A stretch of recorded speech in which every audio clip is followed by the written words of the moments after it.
할렐루야. 우리 좌우로 인사 좀 할까요? 잘 오셨습니다. 반갑습니다.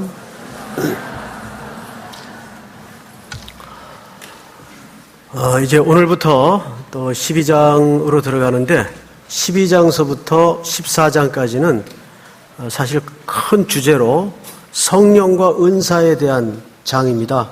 그래서 보통 우리가 이름 붙이기를 은사장이라고 하죠. 바울이 이 은사장을 왜 이렇게 큰 범위로 다루게 되었을까? 우선 그 세밀한 부분을 들어가기에 앞서서 우리는 고린도 교회가 처해 있는 영적인 분위기 그리고 그 토양 이런 것들을 벌써 잊었을 테니까 우리 초기에 들었던 이야기들을 좀 몇 가지 중요한 것만 발췌를 해서 한번 다시 기억을 하고 오늘 본문으로 들어가야 오늘 바울이 의도하고자 하는 그 말씀의 목적지가 어디인가를 정확히 알 수가 있습니다. 우선 고린도 도시는 항구 도시이면서 굉장히 돈의 흐름이 많은 풍요한 도시입니다. 때문에 성적인 타락도 다른 도시와는 비교가 안 될 정도로 심했고 또 그것이 그 지역의 밑바탕에 깔린 하나의 큰 색깔이고 문화였습니다. 그러다가 그 지역에 복음이 들어가는데 이 고린도 도시 사람들은 또 지식 숭상주의에 빠져 있었어요. 굉장히 그 엘리트주의죠.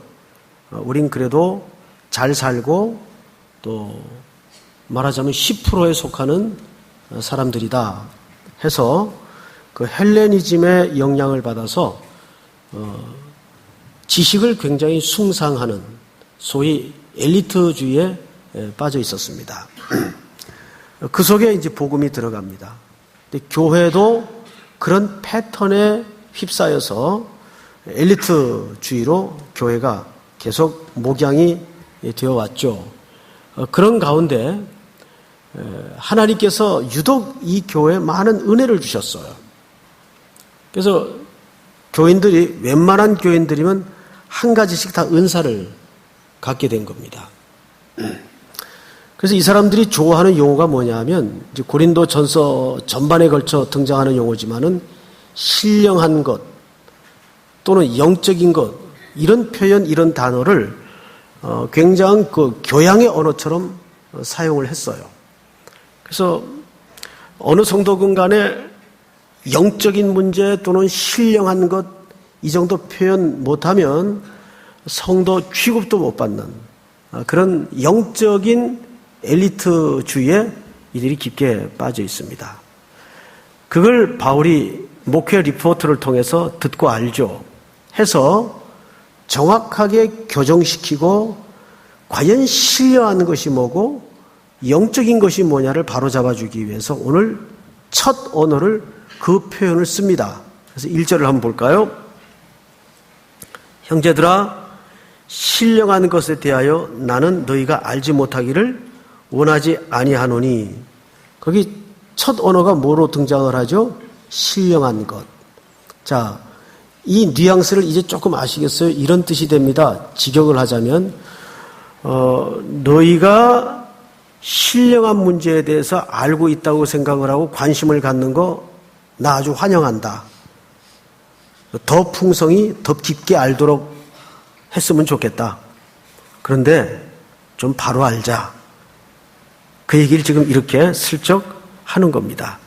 그래서 고린도 교회 성도들이 알고 있는 또 유행처럼 입에 붙이고 사는 신령하다는 거, 영적이라는 거 이것이 어떻게 잘못됐고 무엇이 신령한 것이고 무엇이 영적인 것이지 않느냐 이걸 이제 바울이 아예 단조직입적으로 치고 들어가면서 드러내는 겁니다.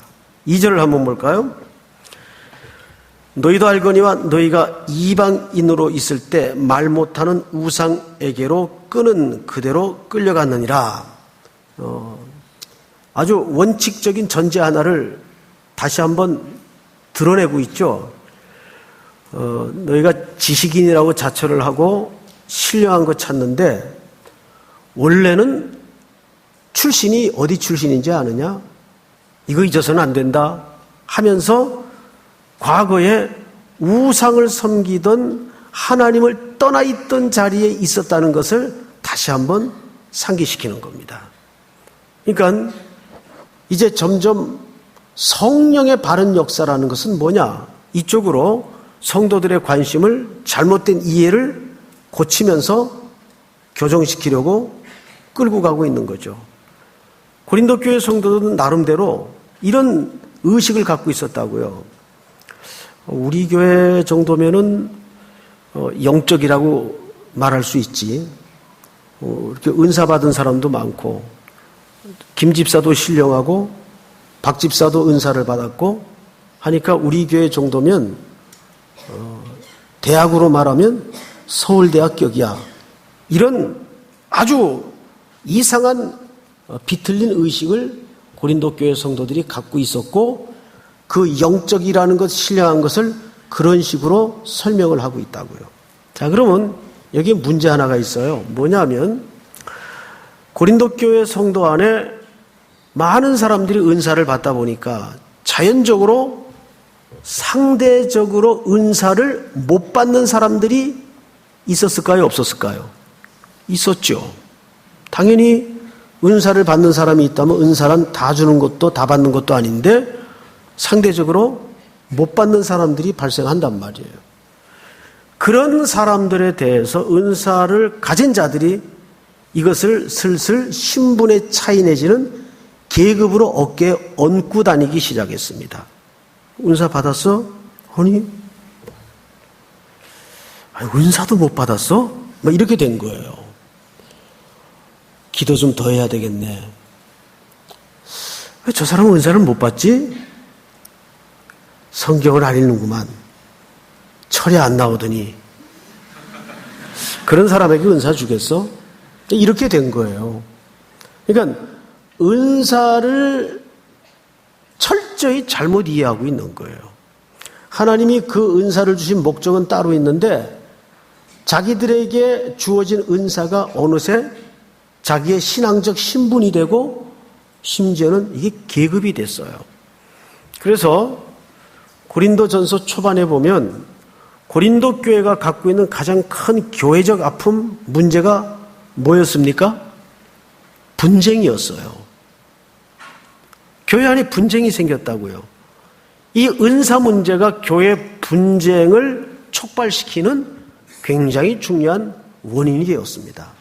그래서 은사파와 은사를 받지 못한 쪽으로 나뉘어져서 은사 받은 사람은 어깨에 힘주고 다니고 은사 못 받은 사람은 이루고 다니고 교회가 이상하게 된 거예요. 그래서 바울이 지금 일부러 첫 절서부터 신령한 것에 대하여 이 그들이 좋아하는 용어를 직접적으로 거론하면서 비틀린 의식을 바로잡고 진정한 신령한 것이란, 진정한 영적인 것이란 뭔지 아느냐? 이거에 대해서 좀 공부 좀 하자라는 목적을 가지고 이 글을 쓰기 시작한 겁니다. 자, 3절을 한번 보십시다. 한번 같이 읽어볼까요? 3절 시작. 그러므로 내가 너희에게 알리노니 하나님의 영으로 말하는 자는 누구든지 예수를 저주로 할 자라 하지 아니하고 또 성령으로 아니하고는 누구든지 예수를 주시라 할 수 없느니라. 아멘. 이 한글 성경이 이제 어차피 번역 과정을 통해서 마련된 입장이다 보니까 이렇게 좀 무슨 말인지 그 일본 말로 아리까리하고 애매한 표현들이 좀 있어요. 이 부분을 좀 설명을 먼저 드리겠습니다. 1절, 2절, 3절을 정확히 이해를 하고 들어가야 은사에 대해서 제대로 접근을 할 수가 있기 때문에 서론을 조금 지루하게 끌고 갑니다. 자, 여기 하나님의 영으로 말하는 자는 누구든지 예수를 저주할 자라 하지 아니하고, 이게 무슨 얘기예요? 좀 명확히 들어옵니까? 안 들어오죠? 고린도 도시는 고린도 교회 성도들과 함께 어떤 영적인 흐름을 누구든지 알고 있는가 하면 자기들이 섬기는 신을 불러다가 자기들의 경쟁자에게 저주를 해줄 것을 신원하는 기도와 기원을 합니다. 이 고린도 도시의 경향이고 풍토였어요. 그런데 놀랍게도 고린도 교회 안의 성도들이 그 패턴을 차용합니다. 자기들이 새로 믿기 시작한 복음의 주제가 되시는 예수님에게 교회가 이제 분쟁이 있는 교회다 보니까 이런 분쟁이 있든 없든 간에 그걸 막론하고 교회라는 공동체 생활을 하다 보면 솔직히 대답해야 돼요. 꼴배기 싫은 사람이 있어요, 없어요? 웅숭웅숭 하지 말고 대답을 정확히 합시다. 있어요, 없어요? 있어요. 뭐 있을 수 있죠. 있을 수 있죠. 뭐 그게 정상일 거예요, 아마. 사람이 모여있는 공간이다 보니까. 자, 그런데 지금 교회 분위기는 이래요. 은사를 가진 사람이 재고 다닌단 말이에요. 근데 나는 이상하게 은사가 하나도 없어. 왠지 그 사람만 만나면 눌리고 쓸데없는 컴플렉스에 붙잡혀서 괜히 시기가 나고 미워져요. 심지어는 이게 이제 교회 분쟁이 됐단 말이죠. 그러니까 저 사람의 승리는 나의 곧 패배가 되고 저 사람의 행복은 내 슬픔이 되는 거예요. 이거 교회입니까? 그런데 놀랍게도 교회에 이런 일들이 벌어졌다 그 말이에요. 이 지상교회의 모습이에요. 그래서 심지어 어떤 성도들은 자기들이 섬기는 신앙의 주제가 되시는 예수님에게 고린도 지역 사람들이 하던 그 행태를 그대로 차용해서 예수님에게 그 부탁을 하더라고요. 주님, 저 사람 아주 죽이지 마시고 아주 바닥에 좀 한번 파묻어 보십시오. 이렇게 저주를 예수님에게 신원을 하는 일들이 생긴 거예요. 교회 안에서. 그러니까 이거는 교회론도 잘못된 거고 성령의 은사의 문제에서 기초적으로 틀렸기 때문에 이런 일들이 교회 안에 벌어지기 시작한 겁니다. 그 얘기예요. 3절을 다시 보세요. 그러므로 내가 너희에게 알리노니 하나님의 영으로 말하는 자는 누구든지 예수를 저주할 자라 하지 아니하고, 그런데 사람들은 예수를 저주할 뿐으로 오해를 갖고 있다고요. 이해가 됩니까? 이게 이제 잘못된 신앙이죠. 그 다음에 두 번째로 또 성령으로 아니하고는 누구든지 예수를 뭐라고 할 수 없어요? 주시라 할 수 없느니라. 자, 이거는 무슨 뜻인가 하면 이런 뜻입니다. 우리가 예수님을 주라고 고백하는 것은 우리 모든 사고의 신앙 고백의 정점을 찍는 행위입니다. 왜요? 예수님은 우리가 두 차원에서 고백할 수가 있죠.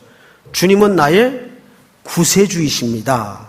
이건 신앙의 출발점에서 이 고백이 가능해요. 정말 주님이 나를 구원하셨군요. 그런데 많은 사람들이 이 신앙의 영역에 머물러 있어요. 예수 그리스도가 내 죄를 속량해 주시고 나를 구원하기 위해 십자가에 죽으신 구세주인 건 알고 이해하고 고백해요. 그런데 거의 엉키는 부분이 어느 쪽입니까? 주님이 나의 구주를 넘어서 주인이 되시는가? 이걸 우리는 보통 제자훈련 용어로 로드십이라고 얘기를 하죠. 모든 것의 주인은 주님이시다. 그래서 예수 그리스도는 주라는 고백은 철저히 내가 그분 아래 종으로 섰다는 자기 인식 없이는 나올 수 없는 고백이에요.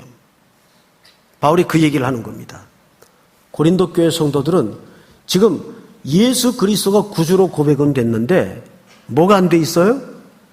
주님이 주로 고백이 안 돼 있어요. 모든 인생의 우주적 한복판에 가장 큰 주제자요, 주인은 누구이신가?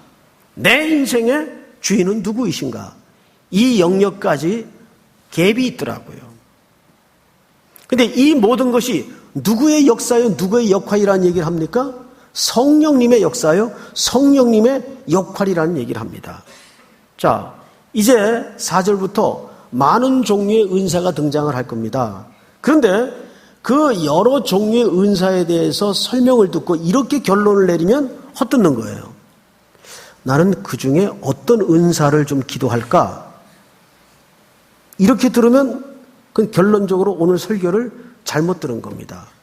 사실 이렇게 여러 종류의 은사를 열거하지만 그 궁극적인 목적지가 뭐냐면 이것이 다 한 성령으로부터 나오는 역사라는 것을 강조하기 위해서 이런 은사도 저런 은사도 있는데 이것이 사실은 성령님의 역사이다. 여기에 더 큰 강조점이 있는 거예요. 자, 그러면 오늘 구체적이고 디테일한 은사로 들어가기에 앞서서 큰 전제 하나를 깔고 들어갑니다. 뭐냐면 은사에는 크게 두 영역이 있어요. 누구나 받는 은사가 있어요. 자, 은사라는 게 뭡니까? 헬라말로 카리스마, 이게 은사라는 말인데 이건 말 그대로 선물 또는 거저받은 것, 은혜란 뜻입니다. 그러니까 그거는 인간에게 조건이나 근거가 없다는 얘기를 적극적으로 한 게 은사예요. 그래서 우리는 보통 은사라는 개념을 좀 잘못 쓰죠. 저분 카리스마 있어. 이런 쪽으로 은사를 잘못 이해하는데 원래 은사가 갖는 용어의 뜻은 인간에게 근거나 동기나 조건이 없다는 얘기입니다. 두 가지뿐이에요. 주시는 분과 우리는 맡은 자일 뿐이라는 사실을 은사를 통해 강조하는 겁니다.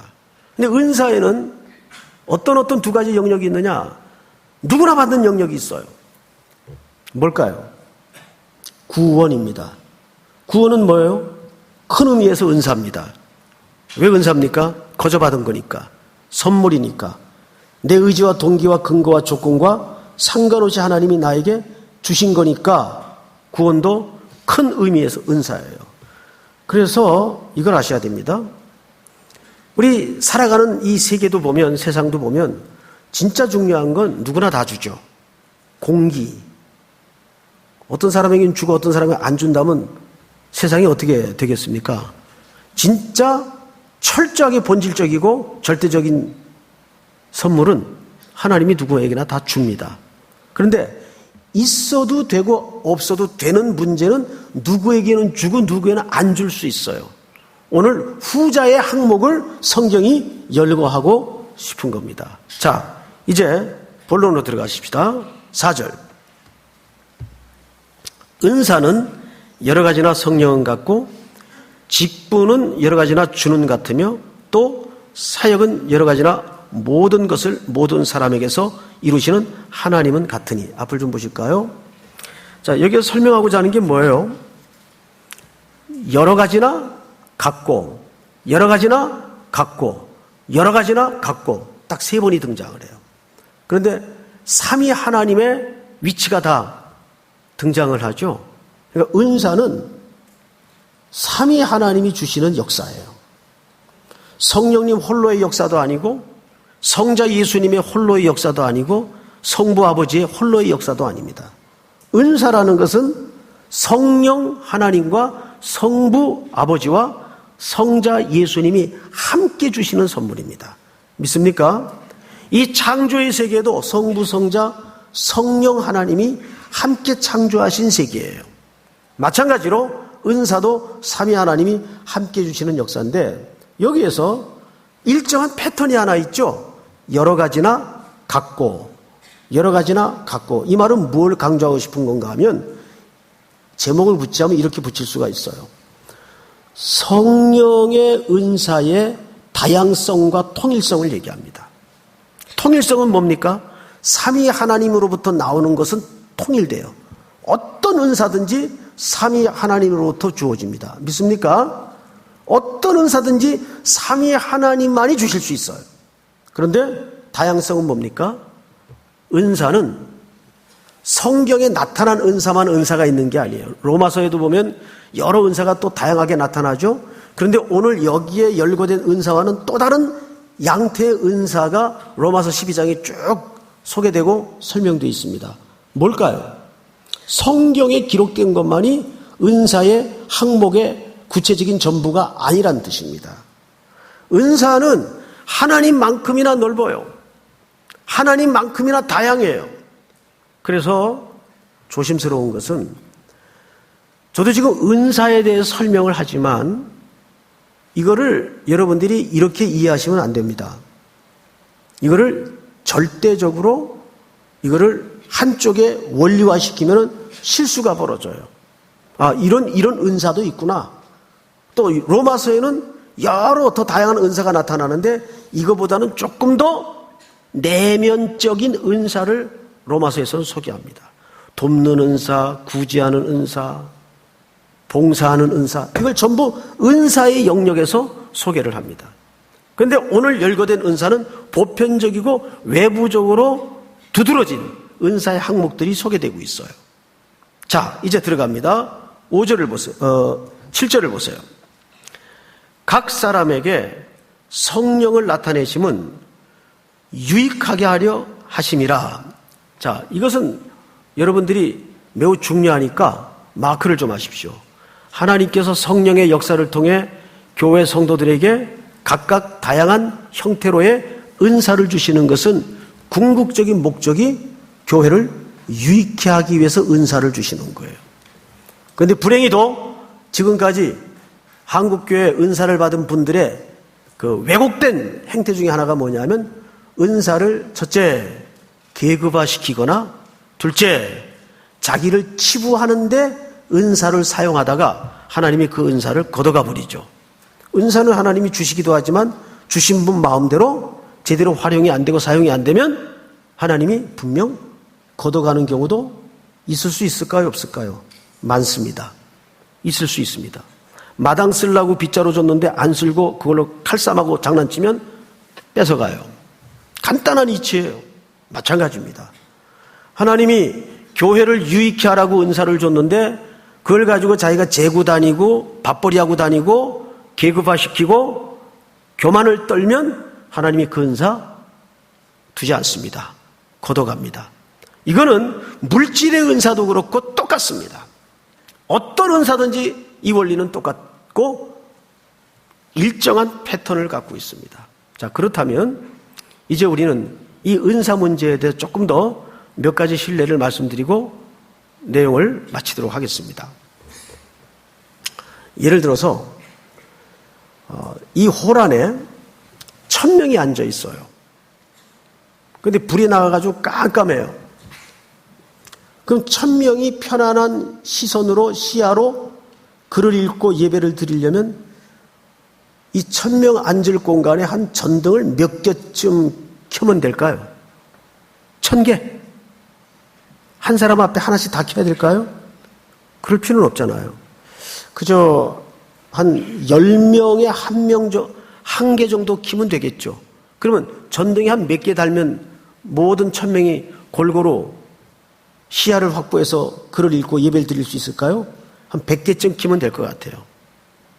그렇듯이 은사는 누구나 다 필요 없는 걸 하나님이 원하시는 뜻대로 한 몇 사람 개인에게 은사를 맡기는 거예요. 너 이거 맡아서 여러 사람을 좀 유익해 해라.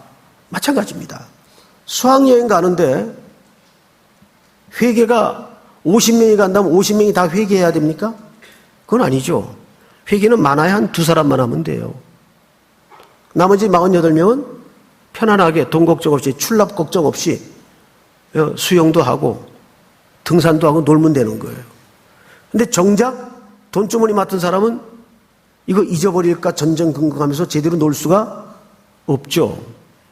그럼 뭐 하려고 자꾸 달라고 그래요? 고달파요. 은사가 가지면. 굉장히 고달픕니다. 그 실제 은사를 가졌다가 너무 힘들어서 이거 거두어 달라고 기도하는 사람을 본 적이 있어요. 정말 고달픈 거예요. 그런데 우리는 그 차원을 넘어서 하나님이 맡긴다면 감사한 마음으로 순종을 해야 될 책임도 또한 있죠. 자, 이제부터 그 구체적인 내용으로 좀 들어가 보겠습니다. 7절. 8절부터 읽겠습니다. 어떤 사람에게는 성령으로 말미암아 무슨 말씀을? 지혜의 말씀을. 자, 여러분, 여기서 지혜의 말씀 그러니까 우리가 성경 말씀으로 오해를 하는 경우가 있어요. 여기서 지혜의 말씀이라는 것은 그런 성경에 로고스라고 되어 있는데 로고스라는 건 전부 성경을 얘기하는 게 아닙니다. 이건 조금 더 바르게 번역을 하자면 지혜의 말 그 뜻입니다. 즉 이렇게 번역을 할 수가 있어요. 연설, 담화, 전달력 이런 뜻입니다. 혹시 그런 거 경험해 보셨죠? 어떤 분은 여기서 이제 청중을 향해서 어떤 내용을 전달하는데 도무지 무슨 말을 하는지 청중도 모르겠거니와 자기도 모르겠고 뺑뺑 도는 사람이 있어요. 근데 같은 내용, 같은 얘기인데 어떤 사람은 아주 3D로 얘기를 해. 이렇게 스토리가 막 살아나는 경우가 있죠. 이렇게 달라요. 그것은 은사의 차이입니다, 사실은. 여기서 말하는 것은 성경 말씀을 말하는 게 아니고 어떤 내용을 선포하거나 전달할 때 갖는 능력을 얘기합니다. 그런 능력을 은사로 받은 사람이 있다고요. 3D만 생각하면 됩니다. 근데 어떤 사람은 완전히 모노예요, 모노. 그래서 자기도 무슨 말을 하는지 헷갈리고 청중은 더 헷갈리고 그럼 뭐 열심히 얘기한 것 같은데 나중에 일어나서 나갈 때 보면 머릿속에 별로 남는 것도 없고 제가 이쪽에 속하지 않나 항상 고민을 많이 합니다. 두 번째 볼까요? 둘째. 자, 8절 중반절에 어떤 사람에게는 같은 성령을 따라 무슨 말씀을? 지식의 말씀을. 여기서 지식의 말씀이라는 것은 앞에 얘기하고 굉장히 좀 이렇게 구분하기 어려운 내용으로 설명이 되어 있는데 말하자면 논리력을 얘기합니다. 이건 주로 누구에게 어떤 사람들에게 나타나냐면 학자들에게 나타납니다. 설교 준비를 하기 위해서 보통 책을 한 20권 정도, 평균 20권 정도 참고를 하는 것 같아요. 그러면 이제 좋은 강해자 목사님들이 쓴 책도 참고를 하고 또 신학대학 교수들이 쓴 책도 참고하고 또 저명한 신학자들이 쓴 책도 참고를 해요. 저는 이제 이 고린도 전서를 티셀턴이라는 학자의 책을 많이 참고를 합니다. 근데 그런 분들의 그 평생에 걸쳐 흘린 땀의 결실에 그 학문적 세계를 참고해서 읽다 보면 신음을 토할 것 같은 대목들을 많이 발견합니다. 이야, 학자는 정말 학자구나. 어떻게 깊은 이런 그 시대의 배경으로 들어가서 속사를 파고 들어가서 어떻게 그 시대의 용어를 들추어내가지고 이거를 하나의 커다란 3D 모양으로 이렇게 구현해내고 살려내는가. 아주 놀라운 논리력으로 설명을 해요. 그 영역을 사실은 얘기해요. 그래서 어떤 때는 설교를 위해서 책을 참고하다가 저는 이제 뭐 매번 그러는 건 아닌데 그 저자에게 감사의 메일을 보낼 때가 있어요. 당신 책을 통해서 참 온 교회 성도들이 많이 유익을 얻었다. 고맙다. 그러면 기겁을 하고 답장이 와요. 뭐 그런 메일을 다 보내냐고 그렇게 이제 답장이 올 때가 있습니다. 그래서 우리 삼일교회는 사실 사람을 키워야 되지 않습니까? 그런데 선교사로 나가는 것도 좋고 목회자가 되는 것도 좋은데 사실 많은 좋은 신학자를 길러내는 것 굉장히 중요합니다. 좋은 연구 결과물 하나가 역사를 이렇게 물줄기를 바꿀 때가 있어요. 그래서 우리 삼일교회 많은 젊은이들이 있지 않습니까? 또 신학교 지망생들이 있지 않습니까? 이 가운데 좋은 신학자들이 일어날 수 있다면 얼마나 좋겠어요. 로이드 존스 같은 분들, 또 한 시대를 풍미했던 황금의 잎, 스폴전 같은 설교자들, 또 좋은 신학자들, 또 한국 신학계가 낳은 세계적인 신학자인 김세현 박사 같은 인물들, 이런 분들이 우리 삼일교회에서 배출된다면 얼마나 좋겠어요. 죽어도 아멘을 안 하죠. 아멘 좀 합시다. 여러분들이 그 주역에 준비되는 일생이 되기를 축복합니다. 그렇게 준비하셔야 돼요. 물론 좋은 기업가도 나오고. 자, 세 번째로 들어갑니다.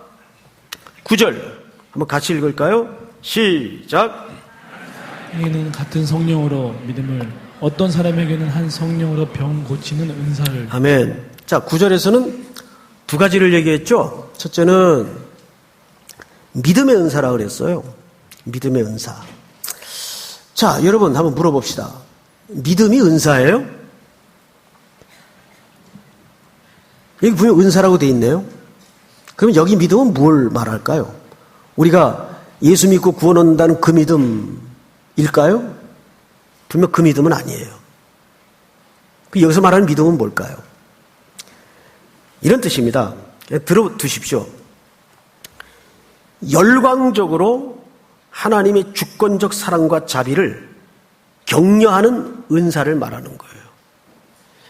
여기에 가장 적합한 롤 모델이 있죠. 우리 지난 한 주간 동안 무슨 책을 띄웠죠? 무슨 책을 봤는지도 기억이 안 나죠? 디도서. 디도서의 중심 인물이 디도 아닙니까? 그레데 섬, 어떤 섬이에요? 시장성의 논리가 강하고 포악하고 성격이 급하고 아주 용광로처럼 들끓는 섬의 특징을 갖고 있어요. 그런데 하나님께서 이 섬에 누구를 보냅니까? 디도를 보내요. 그 디도는 바울이 어디를 가든지 이 디도는 분쟁과 격려의 자리에 보낼 수 있는 몇 안 되는 동역자였습니다. 디도가 가서 그 역할을 충실히 하죠. 그러니까 여기 믿음의 은사라는 것은 믿습니다, 내가 믿습니다, 그런 믿음을 말하는 것이 아니라 어떤 믿음인가 하면 열정을 가지고 하나님의 자비와 하나님의 사랑과 주권을 통해서 공동체를 하나 되게 만들고 격려케 하는 인물을 얘기합니다. 그런 인물이 사실은 많지 않고, 그런데 그것도 성경에서는 뭘로 인정을 하냐면 은사로 인정을 해요. 은사. 교회 안에는 전부 뭐가 되려고 그래요? 전부 바울 되고 모세 되려고 그러는데 바나바 하겠다는 사람은 많지 않아요. 바나바는 성령이 충만하고 착한 사람이라 그랬어요. 그가 가는 곳에는 항상 격려가 있고 회복이 일어나요.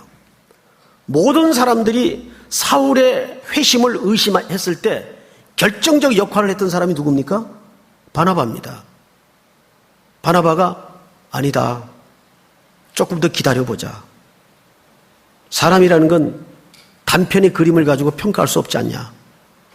진짜 회심을 했다면 이처럼 감사한 일이 또 어디 있겠냐. 기다려보자. 그래서 사도들에게 의심의 눈초리를 거두지 않고 있는 예루살렘 교회에 향해서 이 바울을, 아니 그 당시는 사울이었죠. 사울을 청구하는 인물이 누군가 하면 바로 이 바나바입니다. 바나바 같은 사람이에요. 격려자. 우린 전부 머리가 되려고 그러죠. 그래서 교회 안에서도 그런 식의 영적인 잘못된 경쟁이 벌어지죠. 그러니까 사도 바울이 그러잖아요. 다 사도겠느냐? 그럴 수 없다는 얘기죠. 그래서 역할이 다르지만 가치는 똑같은 거예요. 또 성경을 볼까요? 9절 하반절에 보니까 어떤 사람에게는 한 성령으로 병 고치는 은사를 그랬어요. 근데 이 병 고치는 은사라는 표현이 복수로 되어 있습니다. 그 의미는 뭘까요? 왜 복수로 썼을까요? 여기 복수로 쓴 이유는 간단합니다. 하나님이 다양한 만큼 다양한 툴로 다양한 병을 고치는 은사와 역사를 나타냈다는 겁니다. 어떤 사람은 자기가 자기가 병 고친지도 몰랐는데 병이 낫는 경우들이 더러 있어요. 저는 사실 그런 경험을 좀 했어요. 몇 번, 그게 뭐 지속적으로 있었던 건 아닌데, 저는 병 고치는 은사가 없습니다. 또 잘못 알고 찾아오지 마세요. 오히려 신방 가면 일찍 돌아가시기나 하시지. 신방 가면 일찍 그 다음날 돌아가셨다고 연락이 오고. 그래요. 한 번은 이게 철야를 인도하는데, 그러고 나서 끝났는데 카드 몇 장이 들어오고 뭐 선물이 하나 들어왔어요. 보니까는 목사님 철야하실 때 환자들을 위해서 기도할 때 질병이 나왔습니다. 저는 그 사람이 거기 있는지도 몰랐고 무슨 병이 걸린지도 모르죠. 하나님이 하셨고 자기 믿음으로 나으면 나았겠죠. 그러나 저하고는 아무 상관이 없는 거예요. 근데 하나님이 하셨어요. 그런 경우들이 가끔 있어요. 제가 사할린에서도 그런 경험을 한번 했습니다. 새벽에 지쳐가지고 설교를 하는데 설교 듣다가 7년 불치병이 한 형제가 그래서 그 병 때문에 자살을 하려고 몇 번 바다에 뛰어들었던 형제예요. 젊은이인데. 그 형제가 병이 나았었어요. 새벽에. 저는 그런 사연 있는 형제가 앉아있는지도 몰랐죠. 이건 뭘 얘기하고 싶은 건가 하면 하나님이 일하시는 방식은 다양하다는 거예요. 그래서 복수로 설명을 합니다. 여러분, 저는 오늘날에도 병 고치는 은사가 있다고 믿습니다. 하나님 능력을 제한하지 않습니다. 우리 장로교회가 한 가지 손해를 보고 있는 게 있어요. 이게 뭔지 아세요? 이 성령 운동이 오순절 개통을 통해 처음 들어오다가 이게 한국 교회 안에서 조금 과도한 분위기와 잘못된 열기로 빠져버리고 말았습니다. 그래서 보수적이고 개혁주의 입장의 교회들이 겁을 먹었어요. 우리도 성령론을 강조하면 젖장 난다 해서 아예 교회 안에서 이런 은사, 성령에 대해서 거론조차 안 해오는 못하게 하는 분위기로 일색해 왔습니다. 굉장히 손실을 본 거죠. 분명 성경에서는 하나님의 능력으로 병을 고칠 수 있고 성령의 역사로 병을 고칠 수 있고 그 은사가 나타나고 설명했어요, 안 했어요? 설명했죠. 그렇다면 있는 겁니다. 우리가 거기에 대해서 너무 의심스러운 눈초리만으로 어허 이런 태도를 취한다는 것은 굉장히 가난한 태도입니다. 우리가 거기에 겁먹고 뭐 보고 놀란 가서 뭐 보고 놀란다고 겁먹고 지리짐작 뜨거워하는 게 아니라 잘못된 부분에 대해서는 수정하고 고치고 성경이 말하고자 하는 드러내고자 하는 의미는 적극적으로 말하고 드러낼 필요가 있다는 뜻이에요. 믿습니까? 자, 그 다음에 10절을 한번 볼까요?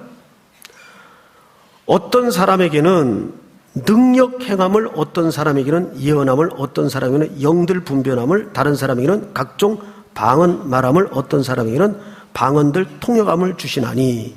자, 이제 여기에 여러 가지 은사가 소개되고 있는데 여기서 한 가지만 빼겠습니다. 방언의 은사. 방언의 은사는 오늘 한국에 너무 많은 그 논란의 소재가 되는 주제이기 때문에 이 방언에 관한 부분은 고린도전서 14장과 연결시켜서 해석을 해야 될 필요가 있는 대목이에요. 그래서 이 방언에 관한 내용은 다음 주 수요일 날 추석 때 다 고향으로 내려갔을 때 그날 하겠습니다. 그날 한가할 때 그래서 오늘은 방언에 대해서는 주제를 생략하고 지나갑니다. 자, 그러면 이제 10절서부터 보십시다. 어떤 사람에게는 능력 행함을 그랬어요. 능력 행함을. 여러분, 이 말은 뭐냐면 성령의 능력이라면 성령의 힘을 통해서 나타나는 실제적인 열매들을 얘기합니다. 그래서 그 증거로 복음을 위한 실효성이 있는가가 기초예요. 단순한 능력은 사탄의 유혹에 놀아나는 행태일 수가 거의 답니다. 여러분, 하나님의 능력을 나타내는 건 목적이 하나밖에 없어요. 복음의 실효성을 위해서 하나님이 능력을 나타내는 겁니다.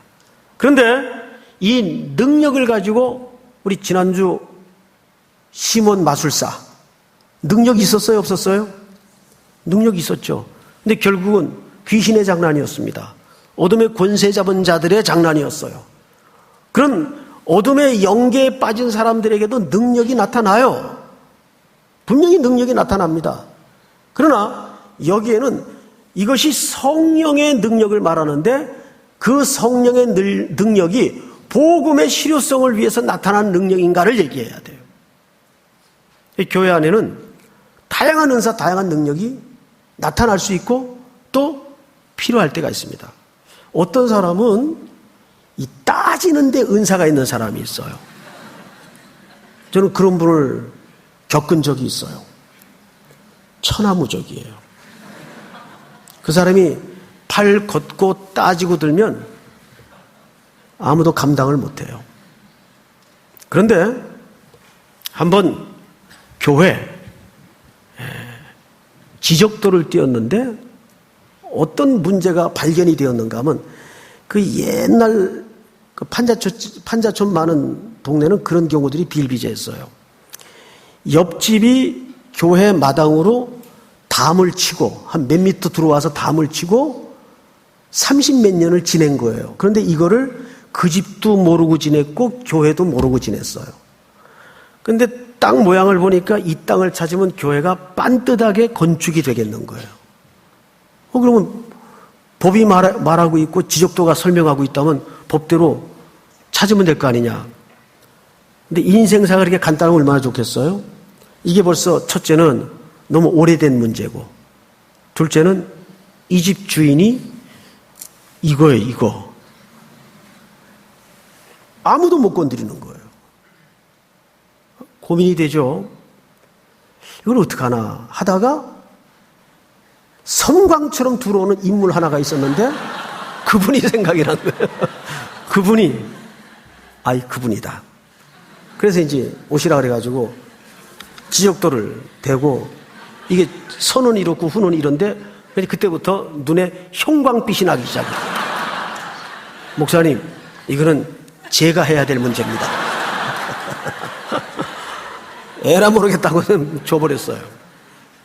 그 서류를 들고 나가시더니 그 다음 날부터 새벽 기도도 안 보이고 수요 예배도 안 보이고 예배 시간이 나타나질 않아요. 어디로 사라지셨는지. 토요일 아침에 나타났어요. 어디 갔다 오셨어요? 그랬더니 목사님, 그분 좀 불러달래요. 누구요? 집주인. 왜요? 불러달래요. 그래서 이제 조심스럽게 사람을 시켜가지고 불렀더니 험상궂은 정말 포스가 장난이 아니에요. 왔어요. 그래서 눈도 안 마주치고 그 이제 성도하고 이분하고 목양실에 두 번 집어넣고 전 나와버렸어요. 나와서 이제 어디 딴 데 가 있었어요. 30분 있다가 연락이 왔어요. 목양실로 좀 오시라고. 갔더니 집주인은 거의 폭발 직전에 얼굴이 빨개져 있고 이분이 깔끔하게 정리를 해놨어요. 일주일 동안 뭐 했는가 하면 관공서를 있는 데마다 쫓아다니면서 책을 하나 만들어 왔어요. 지난 30몇 년 동안의 이 건에 대한 모든 자료를 찾아서 카피를 해가지고 바인더를 해왔어요. 그래가지고 1페이지서부터 이거는 왜 이렇게 됐는가 하면 아무리 이게 있는 사람이라도 근거와 증거 앞에 할 말이 있어요? 꼼짝을 못한 거예요. 여러분, 따지는 사람도 쓸모가 있다 없다? 있다. 우리가 일을 하다 보면 태클이 걸리고 따지는 사람이 있으면 짜증나죠. 그런데 이면에 여러분들이 놓치기 쉬운 게 하나 있어요. 태클이 걸리고 따져질 때 일은 정확하게 됩니다. 그걸 너무 나쁘게 생각하지 마세요. 다 필요한 거예요. 믿습니까, 여러분? 네? 자, 그 다음 은사를 좀 볼까요? 10절을 보세요. 능력 행함을 어떤 사람에게는 뭐죠? 예언함을. 여기서 말하는 예언이 바로 당신 내년에 이맘때쯤 좋은 사람 만날 거야, 이런 예언이 아니고, 여기서 말하는 예언이 바로 설교 말씀의 능력을 얘기하는 겁니다. 하나님의 말씀을 전하는 설교자들의 능력을 얘기하는 거예요. 자, 또 보십시다.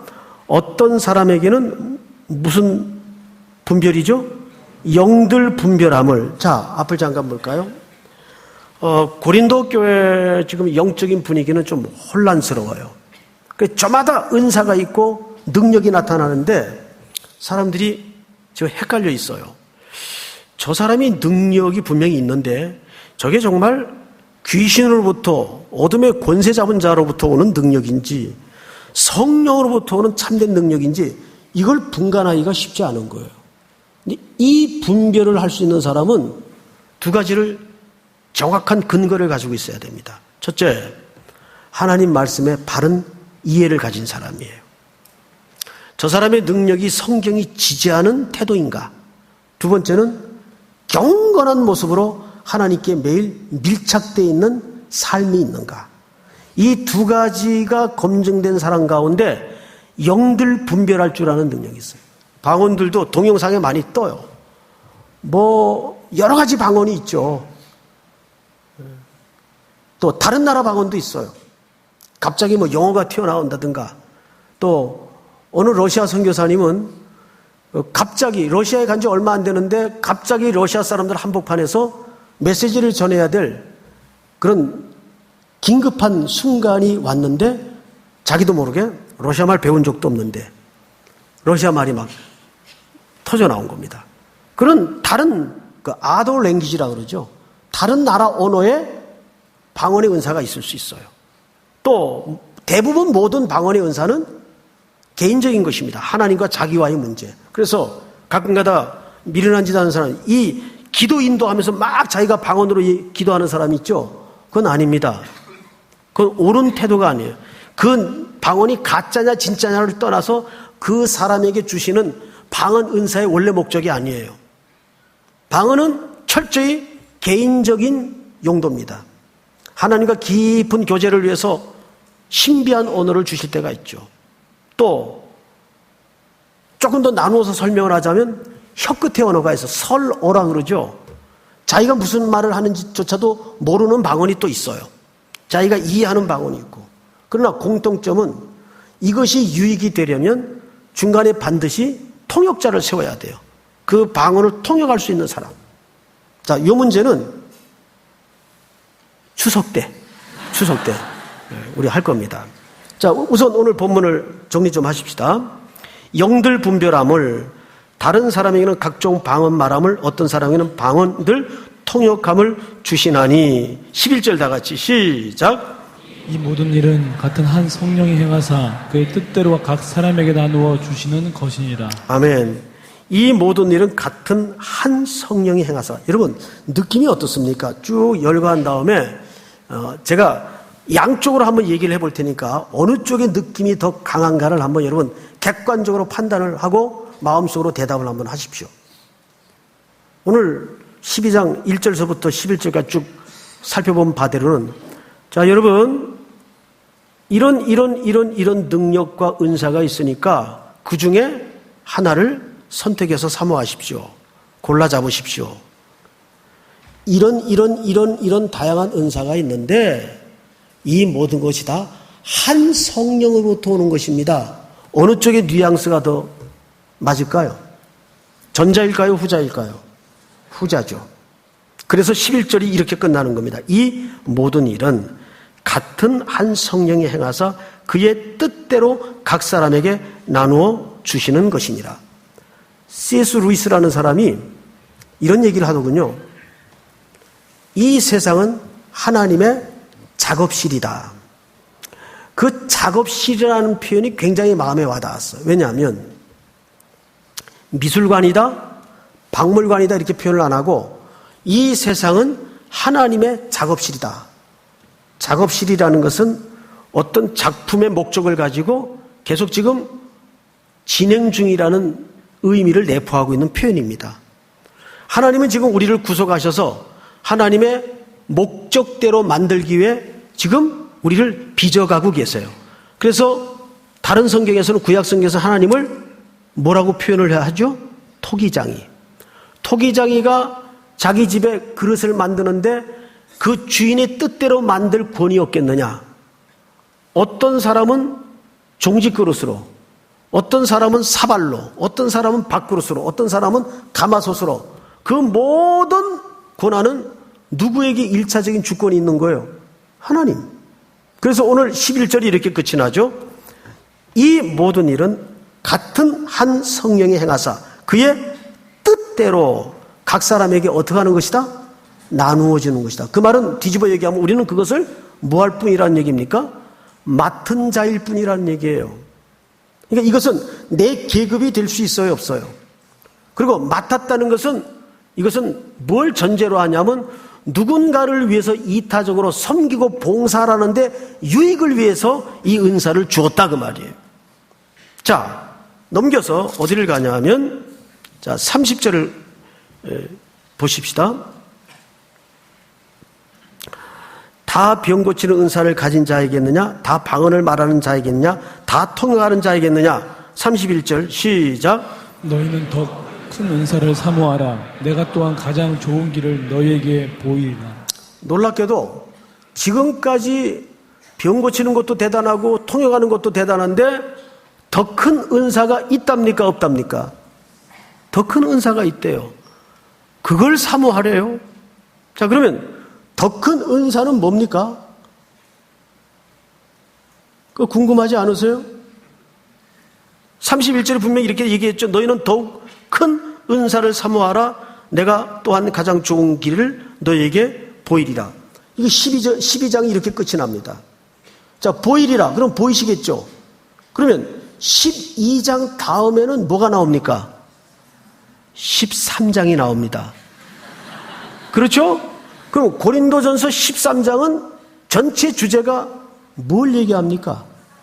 사랑. 그러면 여기서 말한 더 큰 은사는 뭘 얘기합니까? 사랑.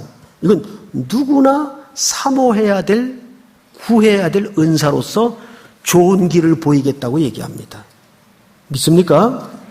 그러니까 방언의 은사나 신유의 은사나 통역하는 은사나 이런 것들도 은사지만은 그거는 누구나 필요한 은사는 아니라 그 말이에요. 그러나 더 큰 은사가 있어요. 누구나 사모해야 될 은사. 내가 너에게 좋은 길을 보이리라. 뭐겠어요? 하나님은 사랑이시라. 사랑의 은사를 얘기합니다. 그분이 선물이다 이 말이에요. 믿습니까? 예수님이 우리에게 선물이다 그 말이에요.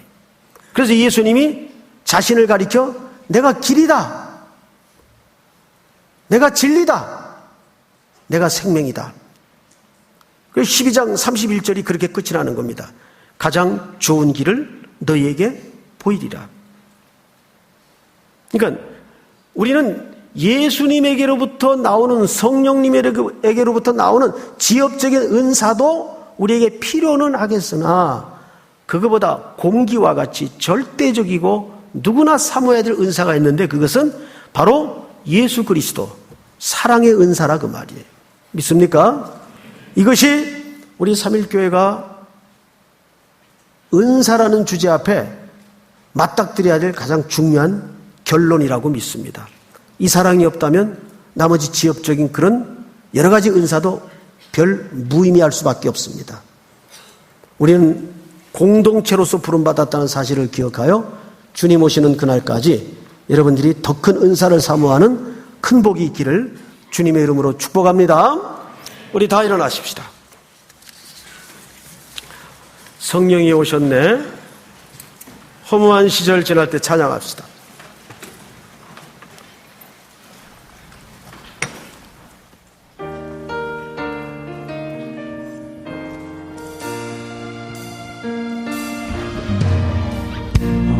시절 지날 때 깊은 한숨 내쉴 때 그런 풍경 보시며 단식하는 분이네 너희를 버려두지 않으니 내가 너희와 영원히 함께하리라. 성령이 오셨네, 성령이 오셨네, 내 주에 보내신 성령이 오셨네. 우리 인생 가운데 신이 찾아오셔서 그 나라 꿈꾸게 하시네. 억눌린 자 갇힌 자,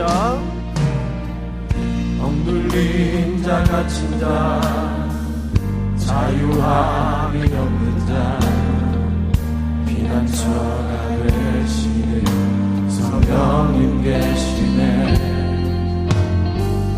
주의 영이 계신 곳에 잠자유가 있다네. 진리의 영이신 성령이 오셨네. 성령이 오셨네, 성령이 오셨네, 내 주에 보내신 성령이 오셨네. 우리 인생 가운데 신이 찾아오셔서 그 나라 꿈꾸게 하시네. 성령이 오셨네,